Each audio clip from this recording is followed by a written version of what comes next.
activity, what motivates them? How good are they? How disciplined are they? We would do things like turnover from founder to the next generation. And it's about when people recognize that they want to move forward. If your peers, your boss, direct reports actually could tell you where they think you could improve, would that be valuable to you, and can we facilitate that? I think the ideal organization for us to work with is the organization who has courage to look in the mirror and take action. My name is Edita Pacuk. I'm president and a founder of MarchFifteen's Consulting. My name is Maria Milanetti. My title is partner here at March 15, partner who runs the community piece of our business.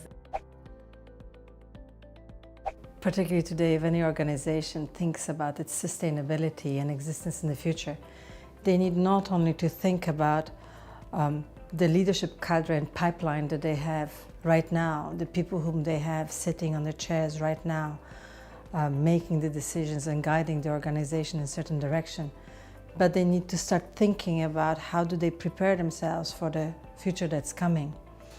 And so when we are having conversations with our clients about the developing leaders and about their sustainability and success in the future, we take it straight back to the core values.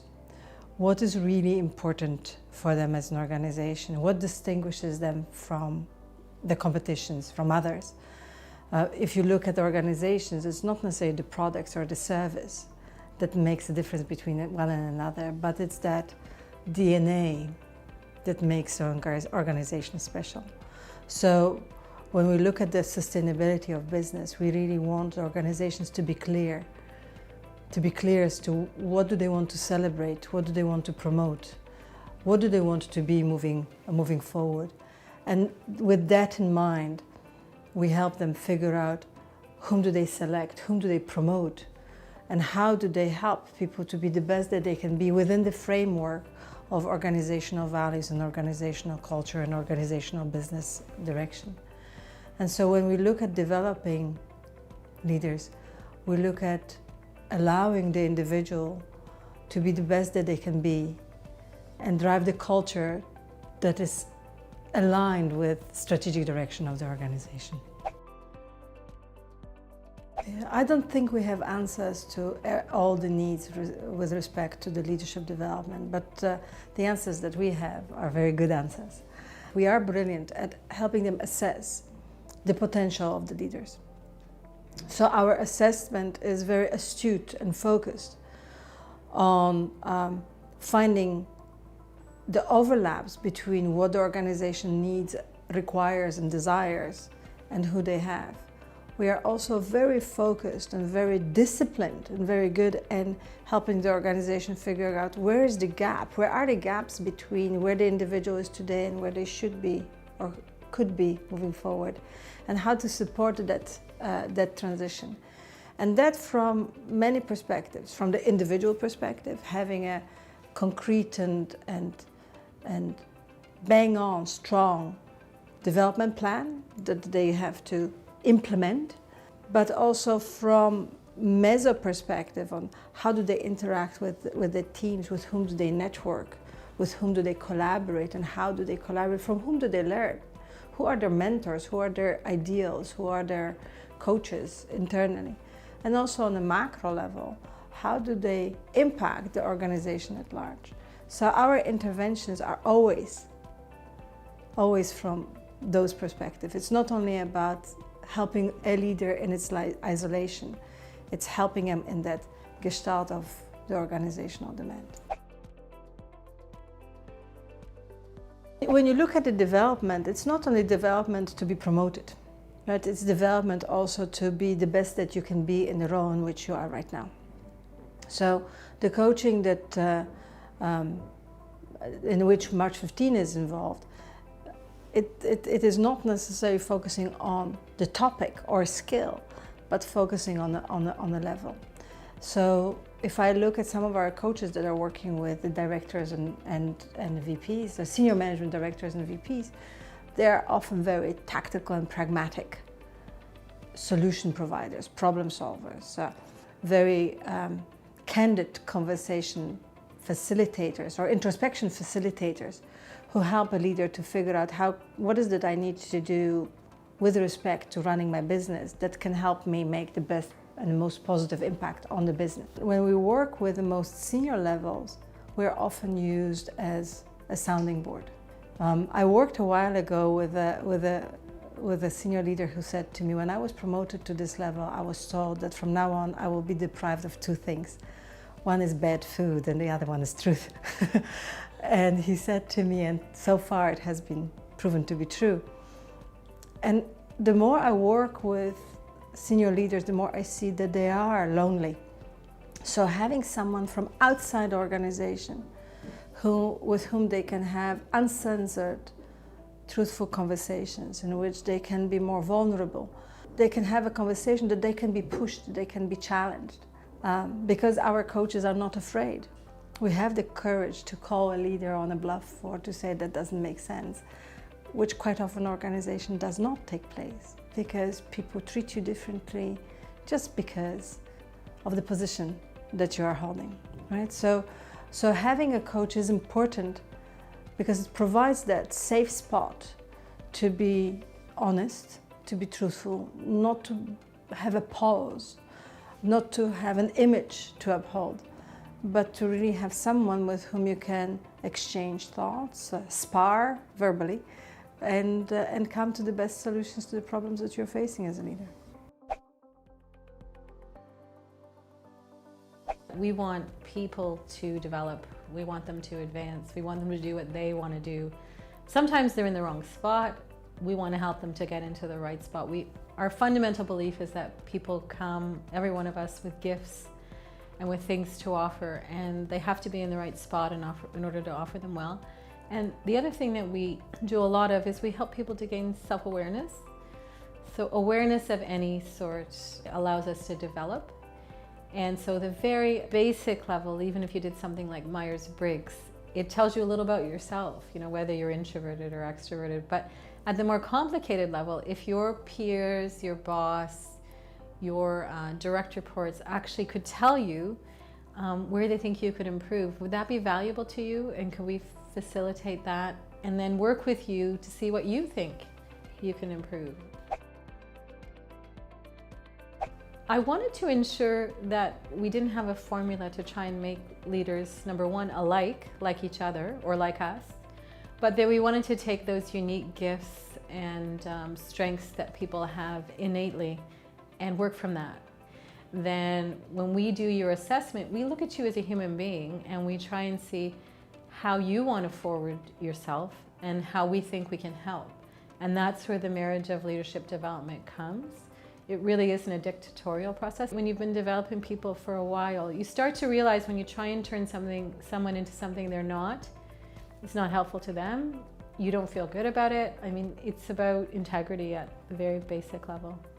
We are very, very strong at assessment. Assessment for the selection, assessment for development, assessment for succession planning, assessing performance, fit, cultural fit, but also potential. We are very focused to making sure that the fit within the organization and the individual is great.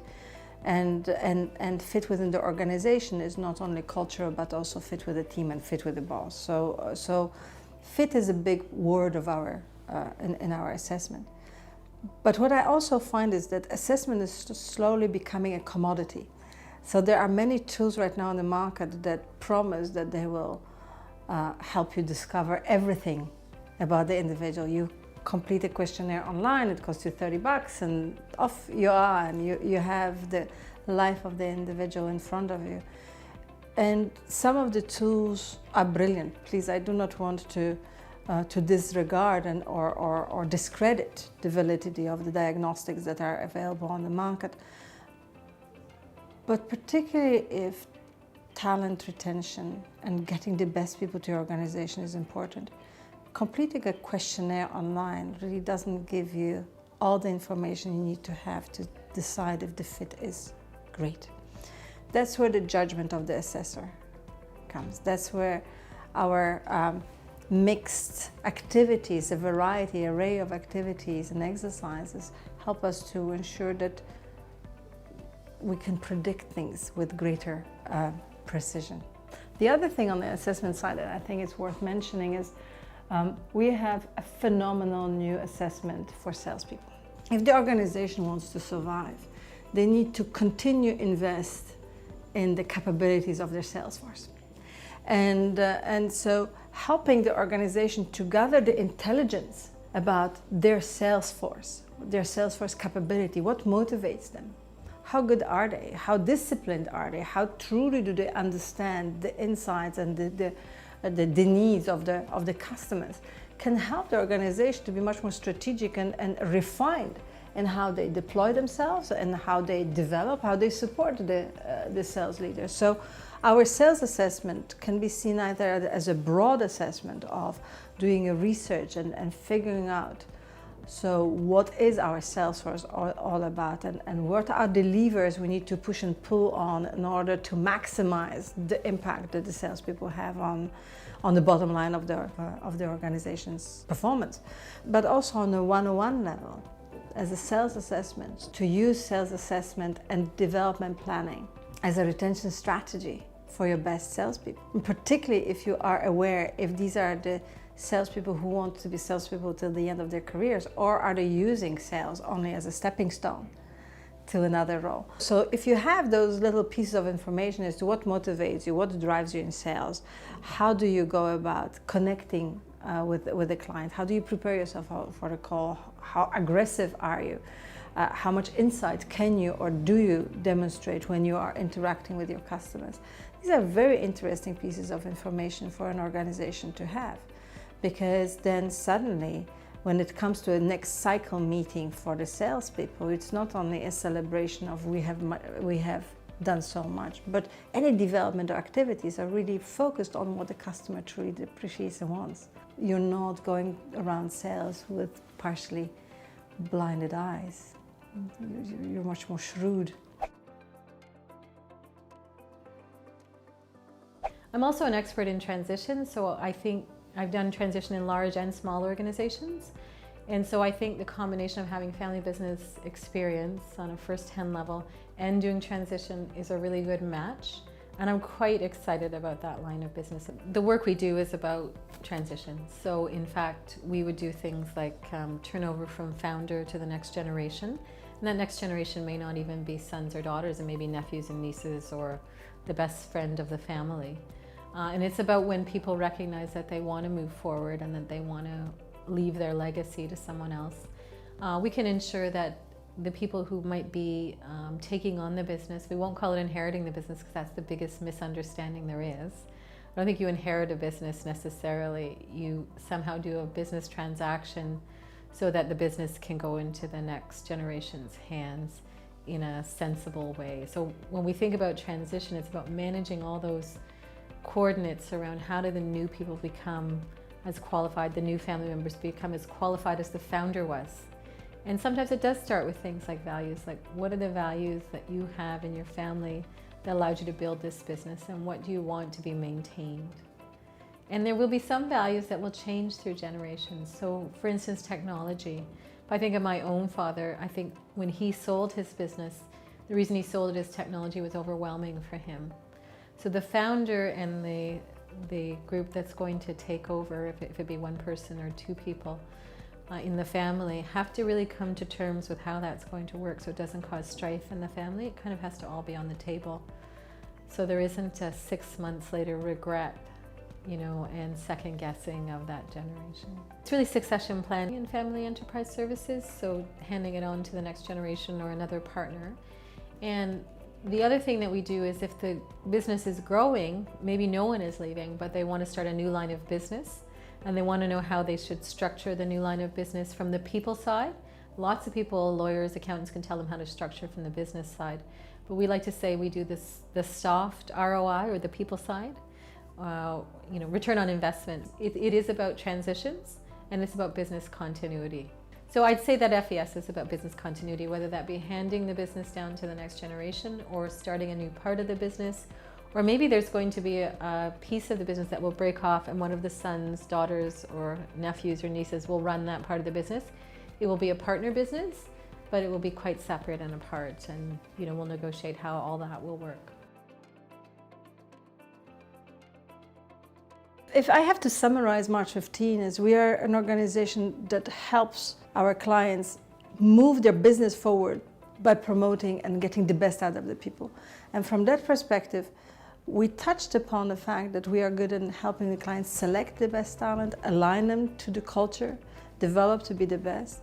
But what we also do is helping them with the exit. We have a brilliant little gem. It's tremendously appreciated by our clients. It's a service which we call executive transition. And that is a service that is of value to each and every one of us, regardless of the level, regardless of the age, regardless of the status, regardless of anything. But it's a very good service that provides you a pause when you're at the crux of the career. There is something happening in your life and you're standing in front of a choice, what to do next. And we facilitate that introspection of trying to figure out what is the best next gig for you. What's your next personality? What's your next identity? Like? And particularly when we work with people who are retiring, who have been a manager, a director, a president for the last 25 years, whose business card is part of who they are. Suddenly losing that part of a business card, they often are at loss in describing what they're all about. So we provide them with a framework in which they can really appreciate what gives them a smile on their face, what motivates them, what are some of the things that are typical turn-offs, what are the things for which they will go to the battle for.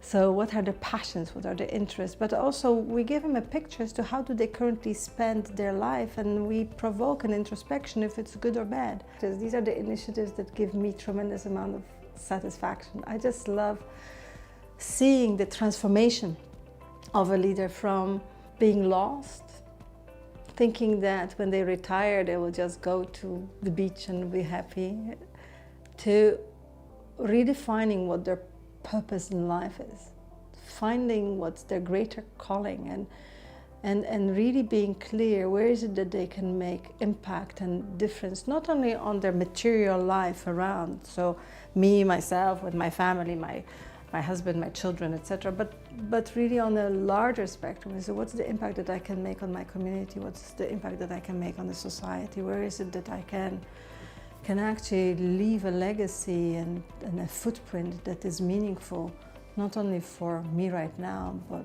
for the years to come on others. And right now I'm working with a leader who is on top of his game, but scared to take his personal impact to the next level.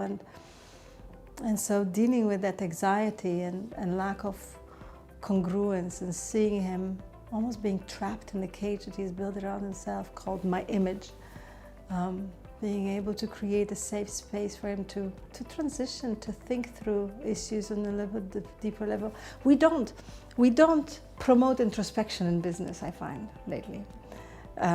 When I work with younger leaders, I find you ask them, think for 30 seconds about this, and they immediately start talking. Take a few minutes to think about that. They immediately get active. The same goes for the higher levels and more mature individuals. I think that we have been promoting activity so much that deeper thought is almost taken for granted. So executive transition process allows you to benefit from that gift of time. The ideal organization for us to work with is the organization who has courage to look in the mirror and take action. I find that it's a struggle for me as an individual running this firm to work with an organization that sees the initiatives in which they are deploying us as a checkbox done. They don't see the true impact or potential of what can be done, but are much more transactional and shallow in their introspections. And we don't have many, actually we don't have, we don't have long-standing relationships with organizations as such. I think we self-select out. What we do enjoy, and I think our clients enjoy us, when there is that honest exchange. Respectful, playful, honest and driven. So the courage to make decisions, the courage to go where someone else may not have gone before, the courage to unleash the potential of others. So it's about expanding the model from that little cage, little structural, little framework to something that can really be and have a long-lasting impact. Unfortunately, there are still many of organizations who define strategy as pretending that what you're doing now has been planned. But we are very privileged to work with organizations that have a little bit more of a long-term, holistic view of the organization's future. And they don't see coaching as an intervention only for struggling leaders. We do coaching for leaders who need help. We call it the triage, in and out. You help with one issue and it's done. But I think more and more organizations adopt the coaching philosophy to use it as an offering to help everybody to reach their full potential. That's as simple as that. And I think it's very much to the benefit of the organization. There was this book written years ago called War for Talent, and right now is the next chapter of that book has been written. We know that the knowledge worker is scarce. We know that looking for the best people who can help your organization to be even more successful is tough. It's tough to find them. It's even harder to retain them. So if the organization is smart, they will adopt an attitude of talent spotting, which is an ongoing process. And then when they spot the talents within or outside of the organization, they try to make sure that they retain her. So for most of our clients, it's not only development, but it's retention of the best people. It's critical, and coaching is considered to be a wonderful mechanism or a tool to ensure that people feel a sense of belonging and that they are being cared for. We don't want to be the biggest. We want to grow wisely. And growing wisely means growing with our customers. And so what is exciting for us is that every day, with every initiative, with every interactions that we have with the clients, we can prove our relevance and we go deeper in our understanding, and so our impact gets larger. So it gives me a tremendous satisfaction to hear a client say that I've saved my job, or that I've saved us this amount of money because of the intervention that your organization has done, or we have retained our top talent thanks to the initiatives that you have deployed. So it gives me tremendous kick, but it doesn't mean that I want to grow aggressively and I have an ambition to be the biggest. I think that what's exciting is our external strategic partners are exciting and smart, and they're smarter than we are, so we constantly learn. What's exciting is about the fact that we are constantly curious and we want to reinvent ourselves. So we learn, we are madly learning, and we are bookworms. Look around you, it's all about reading, but it's also translating the research and the thinking of others into something that is pragmatic and doable and of value to the people with whom we have privilege of working. So trying new things, bringing thought leadership, it's very fun. Seeing the team deploy, seeing team gelling. We are quite young. We are just a year and a half old, but there is a little quirky culture that we have, and we love spending time with each other, and there is that brutal honesty that can be overwhelming to the outsider, but it's part of what we are. In the future, what's in the future? I think we will want to remain nimble, agile, small, but surrounded by the best brains around, We're very proud of being connected to Henry Mintzberg, being connected to Edgar Schein, being connected to Jonathan Gosling. These are brilliant names to be partnered with. We are privileged to be part of MRG Network. We are proud to be partners with Altruvis. These are connections that are not taken lightly, and we have an obligation not only to have that relationship, but also nurture it and give back. And lastly, but certainly not leastly, I don't see March 15 as being just focusing on doing work. I think we have an obligation to contribute to community. And so for us to have that generous and philanthropic view of giving back from day one of our existence, it's not something that we have written on our website, but it is something that truly defines us. So having connections with the young artists of Ontario who showcase their work on a regular basis, playing a role on boards and helping non-for-profit organizations be the best that they can be. These are things that are touching the core values, that are touching who we are as human beings. And yeah, we are part of that community. We are part of the Gestalt of Toronto, and that's how we should be.